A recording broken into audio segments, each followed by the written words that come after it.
This is a pork shoulder roast with the skin on, unrolled, untied.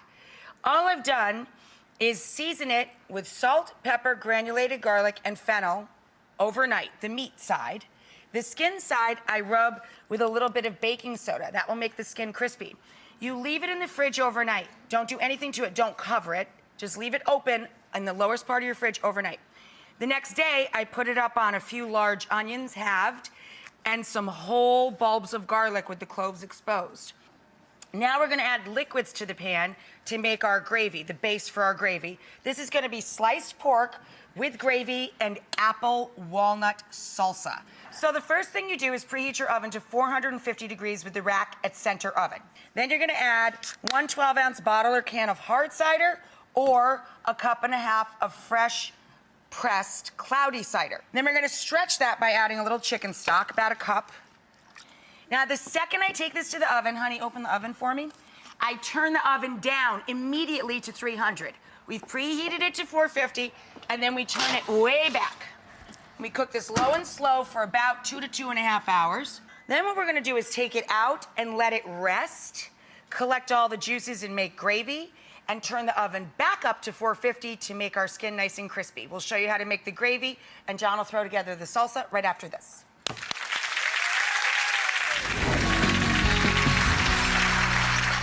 All right, so the pork comes out of the oven. It's a skin on, this guy over here, it's a skin on pork shoulder, not rolled and tied. We took it off of the onions and the garlic, and we got all these delicious pan drippings right here. Put it in a little fat separator, and we're gonna stream that in. I made roux out of equal amounts of flour and butter.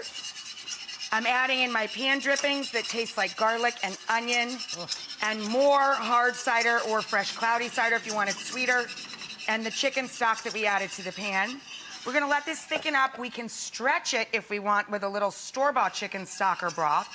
We're gonna make it spicy and smoky by adding pureed chipotle and adobo. Come on. Yes. And then we're gonna balance it with the sweet, balance the heat with the sweet, with some maple syrup, yeah. So we're making a maple chipotle gravy.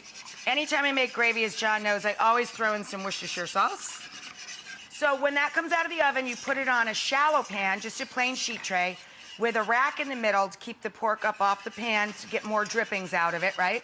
And you're gonna crisp the skin till it's nice and crunchy and crackly. Spicy apple salsa, right? Yes, sir. So we've got green chilies. Wait, what's on the apples? Tell them. Lemon juice. We squoezed lemon juice on the apples. We've got green chilies, red chilies. To add brightness. Red onions. Red and green chilies, red onion. A little bit of cumin powder, not too much, just a little, like a teaspoon maybe. Well, some. Yeah, here we go. I don't want to overdo it. We've got grated ginger root. Toasted walnuts, apples, walnuts, chilies. It is delicious, this salsa. Yes, baby. All right, get her in there. Yeah. All right, I'm gonna thicken up that gravy. When we come back, we'll show you how to serve all this up.